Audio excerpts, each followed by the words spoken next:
A continuación vamos a dar inicio a la exposición del equipo número 7, el cual está integrado por Sorenis Oviedo, Mari González, Julia Quintero, Yalixa Pimentel y mi persona, Yelian Peña. Mi punto a tratar es formación y composición de palabras. Antes de tocar este punto, primero quiero dar un breve concepto de lo que es palabras. Palabras son un conjunto de sonidos articulados que se expresan gráficamente por medio de las letras y que tienen un significado, como por ejemplo carro, casa, playa. Toda palabra está formada por un lexema o raíz y por morfemas. Lexema o raíz es lo que nos indica realmente el significado de la palabra, y los morfemas son los que acompañan al lexema combinándolos o modificándolos. Toda palabra es creada por medio de procedimientos. Lo fundamental por composición, que es un procedimiento morfológico de las lenguas para crear neologismos, es decir, nuevas palabras. Consiste en unir dos o más lexemas, como por ejemplo, la unión de la palabra saca más la palabra corcho nos da una nueva palabra que es sacacorcho. Abre más latas nos da una nueva palabra que es abrelatas. Y lava más plato nos indica una nueva palabra que es lavaplatos. El otro procedimiento es por derivación, que consiste en añadir un afijo a la raíz de una palabra para formar otra nueva. Los afijos son secuencias lingüísticas que se anteponen, llamados prefijos, se posponen, llamados sufijos, o insertan, llamados infijos, en una palabra o lexema para modificar su significado. Como por ejemplo, tenemos como base léxica la palabra durar y le agregamos el prefijo per, nos da una nueva palabra que es perdurar. Tenemos como base la palabra buen y le agregamos el sufijo llamado ísimo y creamos una nueva palabra que es buenísimo. Otro ejemplo de este tipo de procedimientos es la palabra insuperable, agregándole in como prefijo y able como sufijo a la palabra super. El otro procedimiento es parasíntesis, que surge por la combinación de ambos procesos, es decir, es un proceso de formación de palabras que combina la composición y la derivación, como por ejemplo con la palabra 15 más año y le agregamos el sufijo ero, nos da una nueva palabra que es quinceañero. Tenemos otro ejemplo con la palabra barrio más bajo más el sufijo ero que nos da una nueva palabra que es barrio bajero.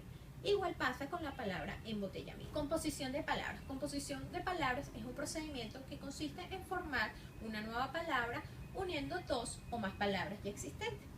Como por ejemplo la palabra pelirrojo. Tenemos como base léxica dos palabras, pelo y rojo. Todas las palabras que son creadas por medio de este procedimiento se le da el nombre de palabras compuestas. Estas palabras se pueden crear adjetivo más adjetivo, palabras como altibajo, agridulce, socioeconómico. Verbo más sustantivo, abrelatas, rompecabezas, lavaplatos. Sustantivo más adjetivo, palabras como mediodía, pelirrojo, cara dura. Adverbio más verbo, palabras como menospreciar, maleducar, cantamañanas. Sustantivo más sustantivo, palabras como telaraña, hojalata y coliflor. Elementos compositivos. El elemento compositivo es un segmento que, sin ser una palabra independiente, participa en la formación de palabras compuestas agregándose antes o después de otro segmento o morfema. Sus raíces suelen ser griegas o latinas, como por ejemplo termo de temperatura más metro de medida formamos una palabra que es termómetro. Micro, que significa pequeño, más fono de sonido, creamos una nueva palabra que es micrófono. Demo de pueblo más cracia de gobierno, creamos una nueva palabra que es democracia. Algunos de los elementos compositivos de origen griego de uso frecuente son bio, que significa vida, como alguna de las palabras es biología, logía, que significa ciencia, tenemos como ejemplo la palabra psicología, y patía, que significa sufrimiento, tenemos como ejemplo la palabra cardiopatía. A continuación la voy a dejar con mi compañera Soreni, que le va a ampliar más sobre las palabras compuestas. Mi nombre es Sorenis Oviedo y siguiendo con lo que son las palabras en secuencia tenemos lo que son las palabras compuestas. Entre las palabras compuestas tenemos lo que son rompecabezas, abre botella, sacapunta, que son dos o más lexemas juntos. Tenemos también en excepciones, que son las palabras compuestas conformadas por dos morfemas, que son como porque, aunque, con qué. Vemos que cuando tenemos dos o más lexemas, tenemos estos ejemplos. Se puede detectar por el color la unión de dos palabras o gramaticalmente dos lexemas.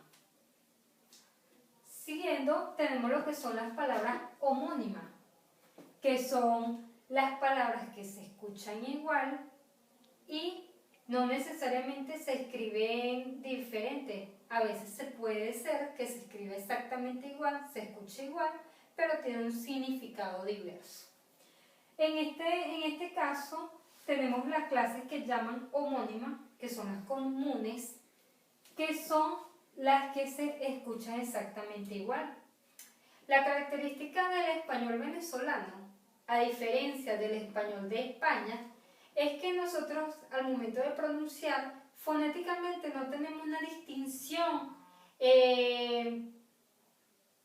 importante en el momento de hablar como lo hace el español de España, que hay una diferencia evidente entre la Z y las S. Normalmente en el español de Venezuela o en la vida cotidiana, las personas no hacen énfasis en la fonética ni en la pronunciación. Nosotros lo único que nos podemos valer al momento de escribir es cuando escuchamos el contexto semántico, es el que nos ayuda. Por ejemplo, cuando yo te digo o estoy dictando una oración y digo tengo un as de corazones, evidentemente sé que me están hablando de una carta y que se escribe de esta manera. Si yo digo en una oración, haz lo que te dije sin replicar, evidentemente es una orden y por lo tanto se escribe de esta manera, haz. Pero a nivel de sonido es muy difícil distinguirlo. Lo que más nos ayuda es el contexto semántico. Tenemos palabras como azar y asar. Asar de voy a asar una carne, voy a asar una arepa, que tiene que ver con el área de cocinar. Y tenemos el azar de los juegos del azar, lotería, casino, bingo, todo eso. Tenemos aquí lo que es Asia y Asia. Cuando decimos Asia de esta manera escrita, evidentemente estamos hablando de un continente. Cuando escribimos Asia de esta manera, quiere decir que vamos hacia algún lugar. Me dirijo hacia Venezuela, me dirijo hacia Barquisimeto, me dirijo hacia Guanare. Esto tiene que ver con el lugar. Hay dentro de las palabras homónimas una llamada homógrafa, que quiere decir que se escribe exactamente igual, pero tiene significado diverso. Yo puedo decir banco de el que funciona como entidad bancaria de depósito del dinero de un grupo de personas en común que cuida los intereses en cuanto a dinero y esas tasas.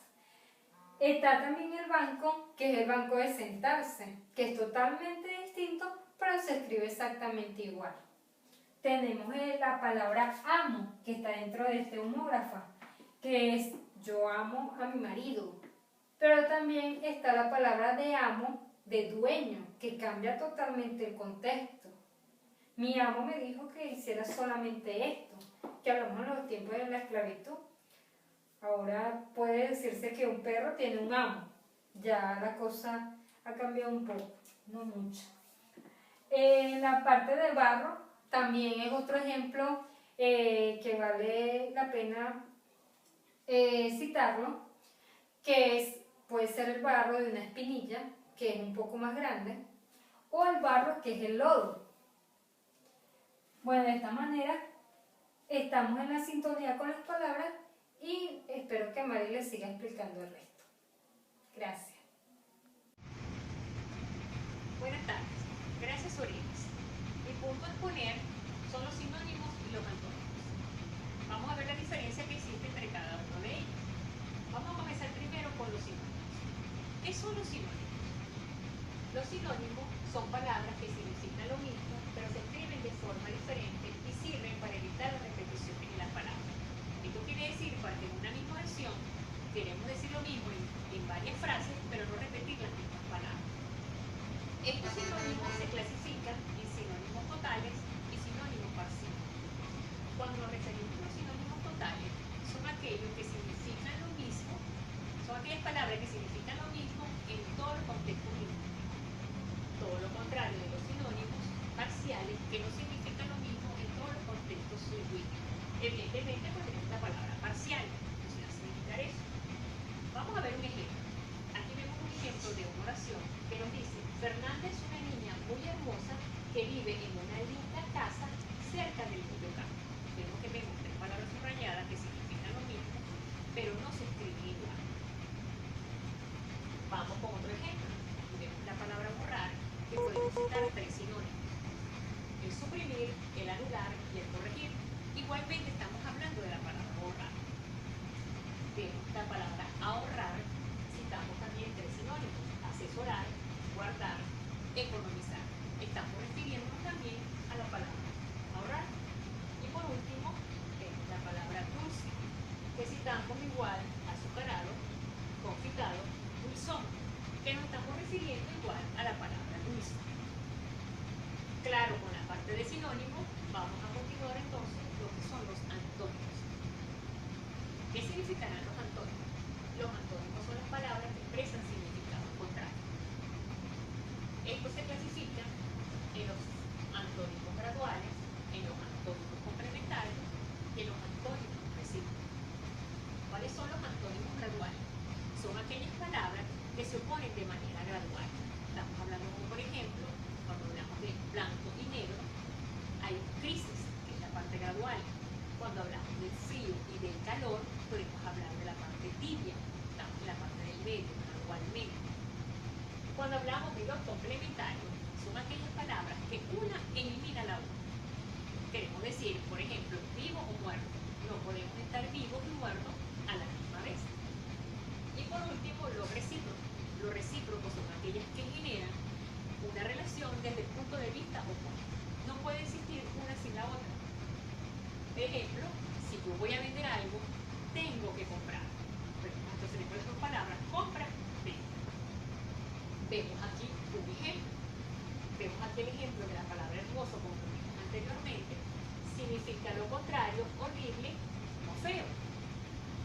Vemos acá otro ejemplo: la palabra lindo tiene un antónimo de feo. Y la palabra estudioso tiene un antónimo de feo. Como estas palabras podemos conseguir muchas. Muchas gracias. Las dejo con mi compañera Julia, que les explicará lo que es el sintaxis. Buenas, mi nombre es Julia Quintero, estudiante de la carrera de Psicología. Hoy voy a hablar sobre la sintaxis. Es la que estudia el orden y la relación de las palabras o sintagmas en la oración. Sustantivo: nombra a las personas, animales u objetos y se dividen en común, que nombra de forma general, y propias, que nombran de forma específica. Como por ejemplo, un lápiz. Artículo: acompaña el sustantivo para expresar el género y su número. Como por ejemplo, la, el, una, unas, uno, entre otros. Adjetivo: acompañan al sustantivo y describen sus características y se clasifican en calificativo, numeral, indefinido, demostrativo, posesivo y gentilicio. Como por ejemplo, alto, bajo, feo, bonita. Oración es aquella que expresa una idea o un pensamiento completo. Él se fue. Sujeto es el que realiza la acción del verbo. En la oración, él se fue, el sujeto es él. Verbo nos indica la acción y lo que ocurre en la oración. En la oración, él se fue, el verbo es se. El predicado está formado por el núcleo, que es el verbo y unos complementos. En la oración, él se fue, el predicado es se fue. A continuación voy a realizar unos ejemplos, un ejemplo de la sintaxis. Resfriado, me, habría la lluvia, mojado, con me, si hubiera. Como pueden observar, esta oración no tiene sentido. Aquí es donde aplicamos la sintaxis para ordenar las palabras dándole sentido a la oración. Y su forma correcta es: si me hubiera mojado con la lluvia me habría resfriado. A continuación voy a realizar dos análisis sintácticos de una oración simple y una compuesta. Pero antes debemos saber qué es un análisis sintáctico. Es el que consiste en identificar la función de cada palabra que constituye una oración. Voy a comenzar con el análisis sintáctico de una oración simple. Una oración simple es la que tiene un sujeto, un verbo y un predicado. Yo escogí: los niños van alegres. En esta oración, los es la determinante y niños es el núcleo del sujeto. Y los niños es el sintagma nominal.